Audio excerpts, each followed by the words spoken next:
Alright, hello again everyone. My name is ozmourn, and now we're going to be running Liminal Ranger. This is probably, if you're like familiar with like any of the games on this list, this is probably the one that you're not familiar with on the schedule. Oh, let me reset timer, excuse me.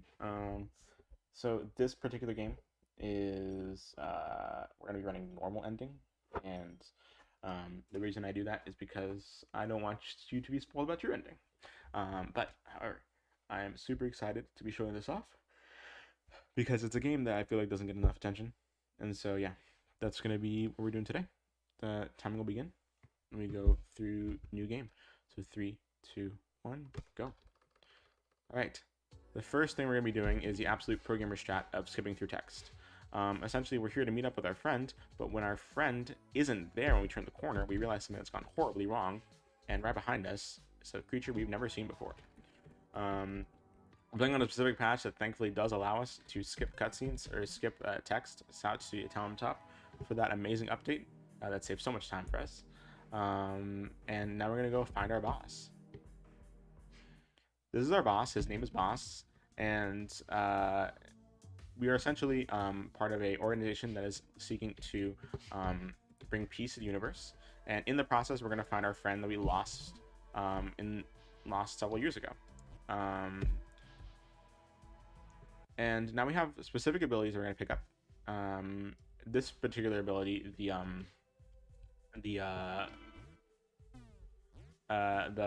spray, if we're good at the game, we should only need to be used once. And this pogo stick, we're going at the very tippy top of our jump. We're going to be using the teleporting coin to gain a bit more height. The pogo stick, on the second jump and every jump after that, if you time it right, will always have really high momentum, and we just use the teleporting coin at the very end of that section in order to gain a bit more height.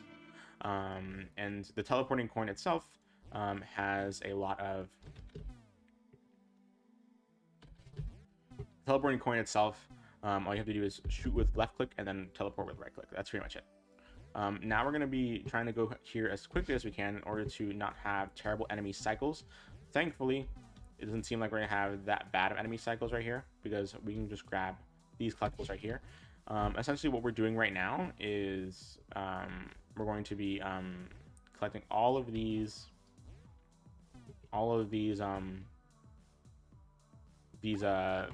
soda cups, because we're here and we interacted with a space at the beginning of the level.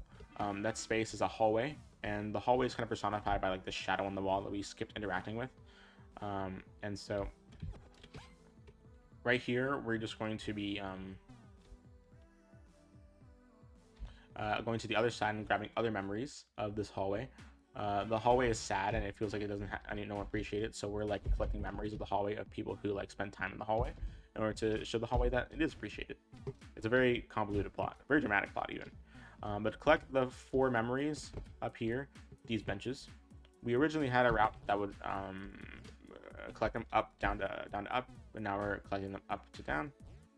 And ooh, that's unfortunate because these enemies particularly have weird cycles on them. And how is that going to affect me? How is that going to affect us? That's a great question. Okay, that was a really weird way of me doing that, but that's perfectly fine because we can just redo this section. I kind of messed it up in a way that I've like never messed it up before, which is interesting. But thankfully, because of that mess up, since we already collected like the first first one up here, we don't really have to like deal with enemy cycles anymore. We just collect this bench and purposefully get hit by an enemy to get sent back to the checkpoint, and then grab this bench, and we're gonna teleport back to where we put this coin over here. And thankfully, with this enemy cycle, we don't have to worry about dealing with this enemy right here. We just have to walk past it. Now we're gonna go return to our boss again, and we're going to actually get rid of an item, which is gonna be the spray because it's kind of useless, and we're gonna upgrade an item, which is gonna be the hammer, because the hammer, any kind of every single item in this game has an alternate ability if you choose to upgrade it, and the alternate ability for the hammer is intended, but it could also be considered broken because you can just fly with it like so. All you have to do is right click and then press jump, and then the height and distance and speed of your flight all depends on the timing of your jump after hitting right click. And so like that is like an intended thing that you should be able to do in the game. But the side effect of it is that it just allows us to skip so much.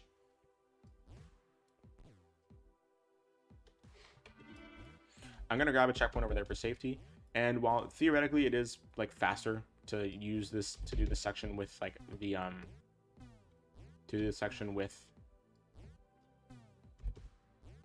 the hammer instead of the pogo stick, I generally have a bit more control of my aim with the pogo stick, so that's what we're gonna use here. There, you're supposed to interact with that space right there, but for some reason, the invisible wall that prevents you from talking to him just doesn't reach all the way, so you can just walk through it. Now we're going to be collecting a few more memories of this particular room, which is a hallway, or no, sorry, a hotel room. We're going to be collecting 4 light switches and 4 chairs, the natural things you'd find in a hotel room. And now we're going to be pointing back to where we put this coin. We're going to leave that coin here again. And we're going to collect all of the landmarks on the other side. Oop, come on. There we go, perfect.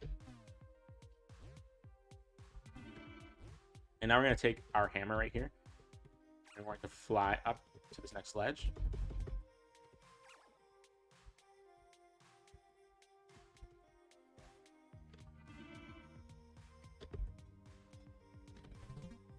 And now we're going to be teleporting back to the checkpoint that we just grabbed. We're grabbing this chair right here. Going back to the checkpoint again, switching to the hand with our coin in it. Oh, sorry. Bad movement there. But thankfully we can just reach that checkpoint. And now we're going to collect this chair right here, and then teleport back to where we put the coin. And that is the end of level 2. And since we collect all of the memories beforehand, we can just skip the first interaction we had with this guy and immediately get to the end. We're going to tune to our boss a 3rd time, but this time we're actually not going to get rid of any item, because for whatever reason, when you're in this particular like screen right there where you have to choose between like an item to get rid of, an item to like upgrade, you have like free movement, and so if you just reset checkpoint and then move forward, you can just go to the next level.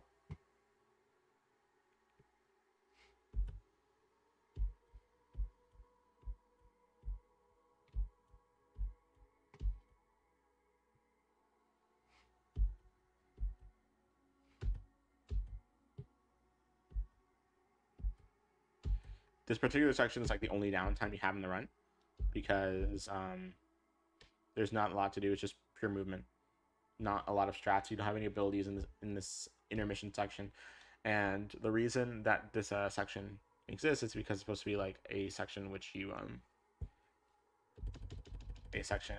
are finding what is you assume to be the spirit of your best friend that you lost 5 years ago. And we're going to interact with this space, which is the corridor that we lost our friend in several years ago. We're going to leave this guy right here, the teleporting coin. And now we're going to use the alt ability of the hammer to essentially avoid all the platforming. We don't have to, we can just fly our way through the level, and that is it.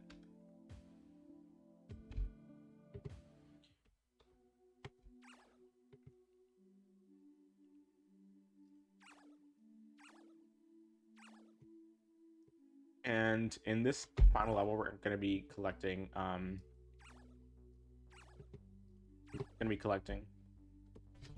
skateboards and 4 vents, the natural things you'd find in like an outdoor corridor.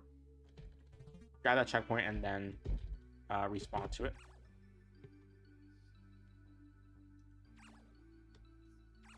Perfect. There we go.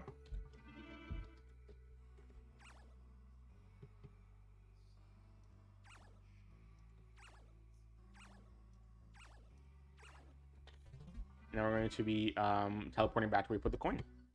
We're going to leave it here again because we want to come back to it after collecting all the other collectibles.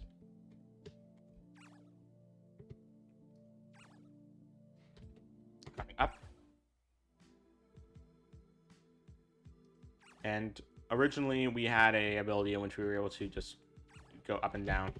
We originally had a route that would collect it from down to up, but now we're going to collect it up to down, top to bottom. You can collect that particular event through the wall. Clicking that one, and then this is the final event. And then we can just reset checkpoint and go back to where you put the cube, or go back to where you put the coin. And now we're going to return to our boss one last time.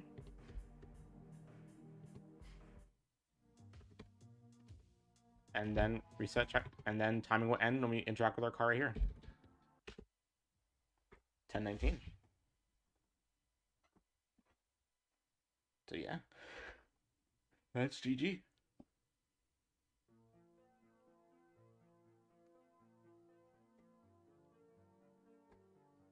I'm hoping that y'all enjoyed that.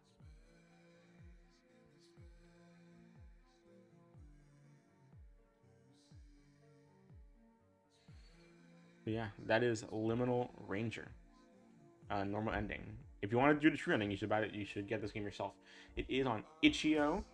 It is pay your own price, or as the developer described it, essentially free. Which, like, you can get it for free, but I highly recommend donating to the dev because he is a great person and put his heart and soul into this. Even if it's just a short game, it's really good and it's an amazing speedrun. Like, really good. We're a small community with a small Discord, and I hope that at least one person will be able to download this game and try it out for themselves. So yeah, that'll be all for Liminal Ranger. We have 2 more runs, I think, coming up, or another one. But yeah, we'll be right back.